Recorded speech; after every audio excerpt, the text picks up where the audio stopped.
Hello, everybody. It is, what is today? Tuesday? And it was funny as I was en route of recording the reaction last night. Just watched a little bit of the football game, and I fell asleep. So that's why I didn't go out. But here we go. Things I like, things I didn't like. Between now and when I arrive to the gym. So make sure that camera stays where it's at. I don't have my stuff anymore, and we got bumpy roads. So, all right, here we go. I thought yesterday was actually a pretty enjoyable episode of Raw.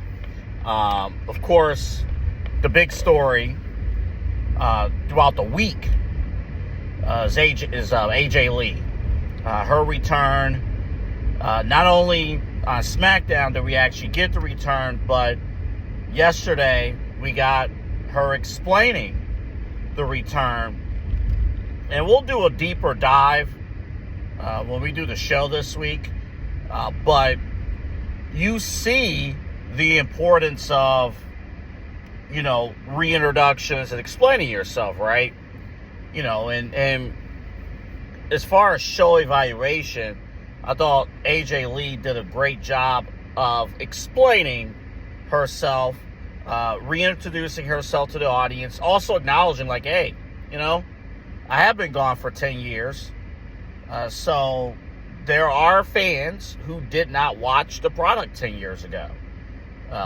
And to those fans, God bless you, because some of those days were dark days. So you're seeing some, 2025 WWE is not as great as 2024 WWE, but I'll take 2025 WWE over 2015 WWE. But one of the bright spots in those days was AJ Lee, and it's big to have her back. I know sometimes in wrestling we get caught up in, we saw this coming, so, the surprise is not, whatever, it's just another day. Well, it's still a big deal, right? It's still a huge deal to have her, have a storyline in place that's worthy of her time. And, heel Becky is just amazing. I think we got to give our flowers to heel Becky Lynch. She is unbelievably good in this heel run. She really, really is. And she's making a case for Women's Wrestler of the Year. She really is, in terms of character.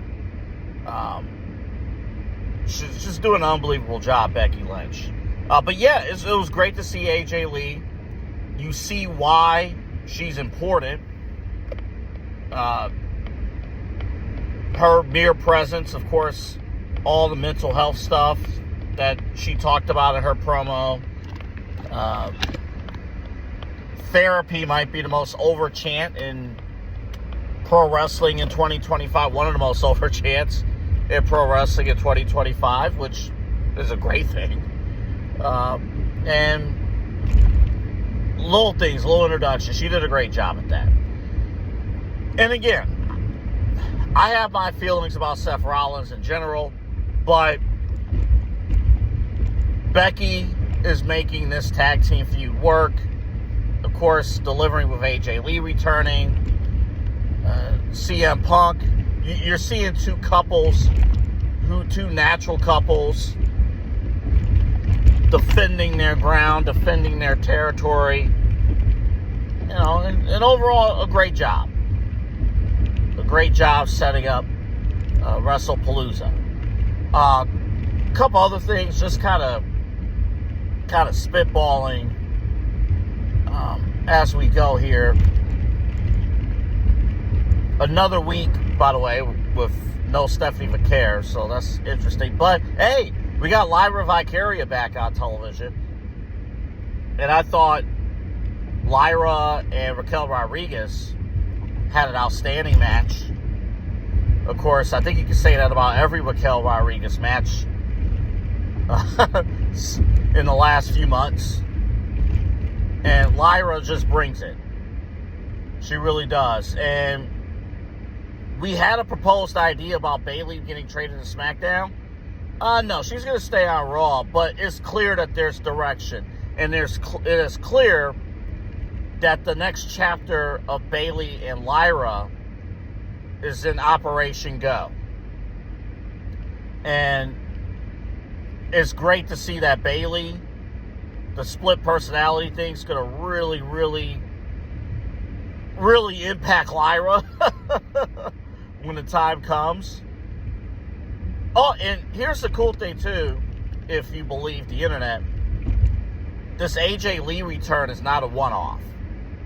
AJ Lee supposedly has signed a multi-year contract. So I could see AJ Lee versus Bayley in a feud down the road. I think that would be interesting, especially if Bayley goes with her split personality character. I think that would be very interesting. The other big story of the night for Monday night, the return of Big Jim. I love to see Big Jim in any scenario. The Usos, Braun, LA Knight.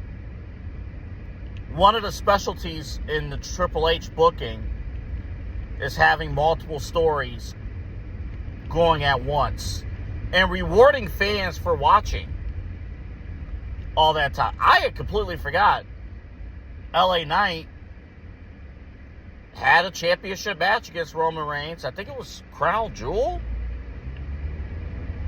a couple years back. And yeah, remember, it was the Bloodline who cost LA Knight his championship. And it was a great callback to, Jimmy is saying, hey, we got to work together. And LA Knight saying, no, Jey cost me, recently. And then come to think of it, you, Jimmy Uso, cost me a WWE championship when I had the opportunity. So there's no effing way I'm going to trust. And then LA gets beat down. Jimmy comes out for the save. And Jey comes out for the save. So you got LA Knight, who's hard-headed, stubborn. He's not going to flip the switch that easy. They stuck with it, and then finally LA, all right, I can finally trust you. He reached out for Jey first. Remember, Jey did not extend his hand. Then he reached out to Jimmy. Jimmy extended. And then Jey speared LA Knight. And you're talking about character development. Remember, going back to the Sami Zayn Bloodline days, when Sami Zayn was trying to earn his way into the Bloodline, remember Jimmy was way more open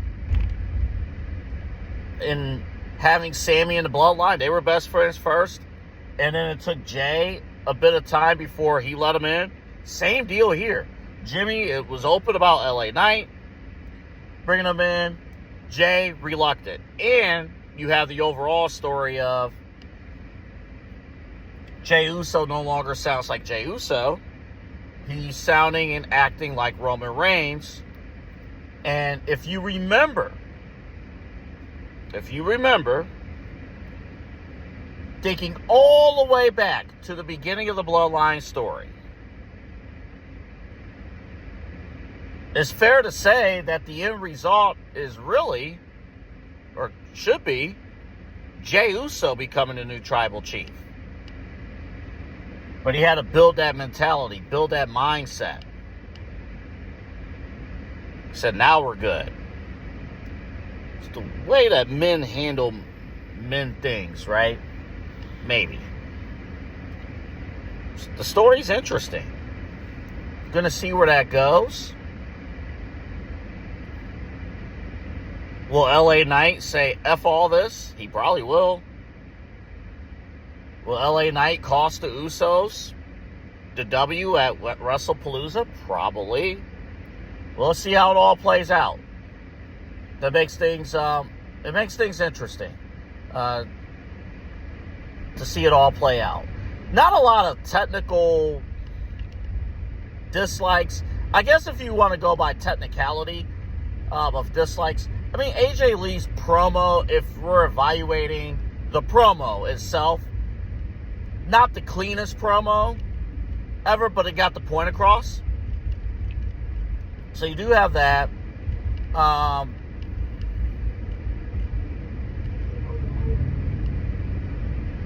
The women's championship picture, because, you know, Naomi dropped it. We're not, you know, for whatever reason, Stephanie Vicaris not on television. We didn't get much of Io. It seemed like that was kind of a today thing or yesterday thing, like day of, like, oh, Stephanie couldn't arrive, so you're supposed to get the contract signing. But it also goes back to, oh, Stephanie hasn't been on television. She has not performed in front of her live crowd. I saw the stats since the July 28th episode of Raw, which is crazy. Oh, let me point out one other thing. This might be a hot take that Kyle may not like, but don't care. Right now, I like Joe Tessitore a little bit more than Michael Cole. I really do. Joe Tess is bringing the energy that's needed for a wrestling show.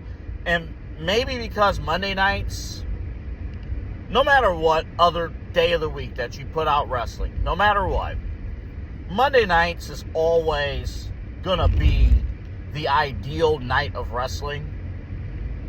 And it makes sense. Even though, yeah, you're going up against Monday Night Football, but it makes sense. Monday nights, you know, we all hate Mondays, right? If you work Monday through Friday, you work a 9 to 5 or whatever. I don't know anybody who likes a Monday. That's why Monday Night Raw and Monday Night Football are ideal, because, you know, it feels like you got to get some things off your chest. And I need big-time energy for my play-by-play guy. And listen, I know people online are getting on Michael Cole for, you know, some mistakes on the wrestling moves and things like that. I'm not going to do that, but where I do like Joe Tess better, sometimes it seems like with Michael Cole, probably because he's been around, I don't know if it's his play-by-play style, and maybe McAfee kind of off-balanced it. A little too corporate for me. A little bit too corporate. Joe Tess has found a way to mirror the professional broadcasting style. Even though I know some of you think I know sometimes he goes a little too crazy on the football games. But for pro wrestling, it's perfect. Necessary enthusiasm, along with promoting the product, little things too. You know, coming back from break, reintroducing, you know, Joe Tessitore, Corey Graves with you on Raw, like little things like that, that you get from a professional broadcast, a professional sportscasting broadcast. Yeah, that's a right-on sentence.